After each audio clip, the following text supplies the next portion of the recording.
How I make deck planters out of scrap wood for mostly free. Welcome to Ray Ray's Garden, y'all. I am so happy I am finally able to do some woodworking. I've got a bunch of projects that have been backed up while I've been recuperating from arm surgery. That's a whole nother video right there. But in the meantime, let's fix a little problem I have. In the past, I've pretty much always used these square boxes. They're very pretty, they're aesthetically pleasing, but the problem is they just don't hold enough soil, they're just not deep enough, and a pepper like this chili right here, it can't really get too much bigger than this. In fact, that's about as big as it's gonna get. I need to build me a couple rectangular boxes to sit on the railings on either side of this entrance, and I need them a little bit bigger and a little bit deeper so I have some better planting options. These boxes stay outside 365 and they definitely don't last too long. I could either use really expensive materials so they last longer, or say the heck with it and get the cheapest wood I possibly can and then just be willing to rebuild them as I need them.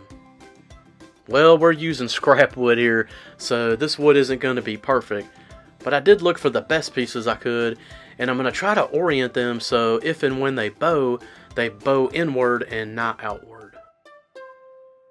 I'm using cedar fence board scraps that I had to do the fronts and backs as well as sides, and then 2x2s, those are going to be sort of the column supports that give this thing some strength. Got a dry mock-up that I really like, and I'm just going to remember which sides went which way, and I'm ready to build these things. When building boxes, I pretty much always start with the sides and I add my support columns. I'm using some Harbor Freight clamps just so I can keep everything square and then kind of tap things into place so I can screw it down. With this cheap scrap wood, I am definitely going to drill most of my holes out first before I even dare put a screw in it. Cut the column supports just shy the width of the board, that way that side has a little pocket there and the other side is flush. Before I had clamps, I used to use just a little 2x4 jig like I built here. I'm going to keep using that jig to help me line up the fronts and the backs as well as the clamp. I'm going to sink some screws deep into that 2x2. That's going to add a lot of rigidity, and then I'll go back and do my corners. I'm using 1 5/8" deck screws, especially for stuff that's going in those 2x2s. But for the corners and some of the other stuff that we'll get to later, I'm just using construction screws. They're like 1 1/4" I believe, and very cheap. In fact, I got them from a garage sale. Well, I need to put these corners in, and this box is basically done. I'm going to custom fit some more of the scrap fence boards for the bottoms. When I drilled the holes for these screws on the bottoms, guys, I paid very close attention. Last thing you want to do is split a side at this point in the project. Those little black screws right there, those are the ones I got from a garage sale. I got a 25-pound box for like $5, y'all. This is absolutely one of my favorite parts of woodworking.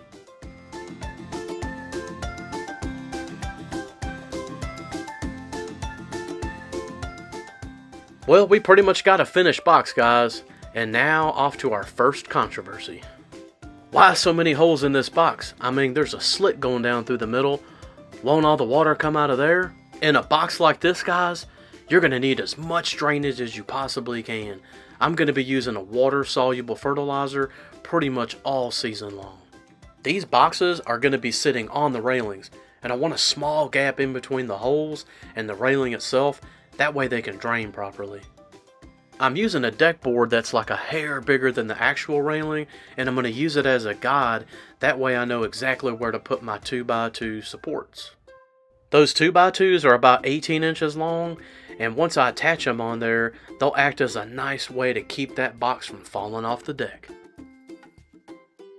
Although I am attaching from the backside, I'm really only doing that to hold them in place. That way I can get in from the inside and really attach them well. I'm going to attach one side first, but when I put the other one on, you can see I put a little bit of a spacer in there. Those are some leather scraps, and that'll help me put them on the railings just a little easier. And of course, I did measure where to put these guys, but it is worth checking them. I mean, this is scrap wood after all. I think they're going to fit just nice. And here I'm just adding the additional screws to make sure they're in there good. I need to build the little spacers so I have that gap, and what I did is I took some more scrap wood, I'm drilling some holes, and I'm actually going to countersink them just a wee little bit. I'm going to install those little spacers on either sides of those 2x2s, but I do want a snug fit and I want to make sure they're perfectly flat. The spacers, as well as the end grain on them 2x2s, is going to be visible, so I want that as flush as possible. Again, these are those cheap screws I got from that garage sale.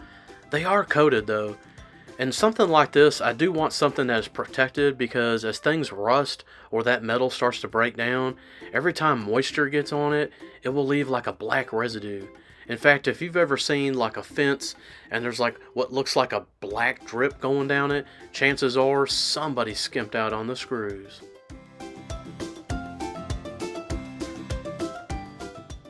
I do think the stain is probably going to cover up a lot of the imperfections on this bottom piece. I mean, it is scrap wood after all, but I do want it to look as good as I possibly can.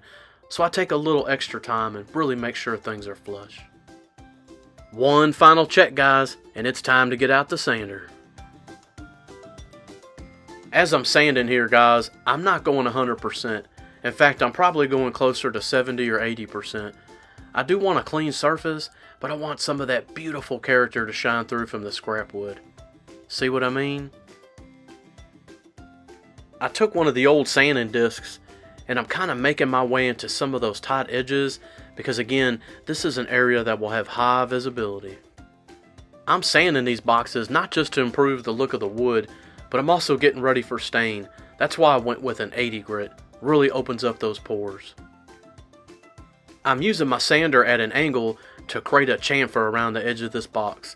It really makes it look good and kind of adds a finishing touch. To get ready to stain, y'all, I'm using a $5 blower I got at a garage sale to get rid of the dust. I started with the bottoms of these boxes because I do intend to bring them back in the shop and finish staining them in there, but I want that to dry, or at least have a chance to dry. That way I can set them up on my bench. And if you notice, I'm adding as much product as I possibly can into those end grains, like on the 2x2s, because those guys will soak it up. It's probably not necessary to stain all of the insides of the underneath, but I'm going to do it anyway. Like I said, these boxes stay outside 365, and so anything I can do to sustain them just a little bit longer will keep me from having to make new ones. This is a great time to bring up the next controversy. Should you even stain a box like this? I mean, I might grow flowers in here, but hey, I might throw a pepper in there one day, or maybe some other vegetable, and is it even safe? For me personally, I do stain my boxes. I try not to put too much stain on the inside and any place where soil might touch, and if it does, I'll line it with plastic. This is Cabot. It's an oil-based stain. It's Australian teak oil, and it works absolutely wonderful, and that mahogany flame color there is what I've chosen to do most of the projects on my property. If you're wondering why I just grabbed a fresh brush, it's because I'm applying stain with one and then using a fresh one to back brush. This takes off any extra product, and it also helps cut down on stroke marks. Well, these bottom sides are done. It's time to get them in the shop and finish them up. So we got them back in the shop, and I do have them balanced on some 2x4s as well as some cardboard. I'm starting with the top edges of these, that way as I make any spills and drips, I can just clean it up. I'll work my way down with that in mind.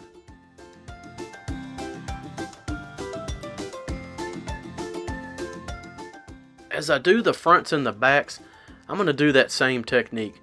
I'm going to apply very heavily with one brush, and then I'm going to come back with a freshen and back brush to remove any stroke marks.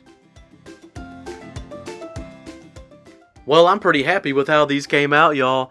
I mean, I just used scrap wood, some old stain I had left from last year, and honestly, I think they look great. What do y'all think? Drop a comment below and tell me how you think these are going to look on the deck entrance. If you found this video helpful, guys, Please like and subscribe and share it. That way it can reach more people. Ray out.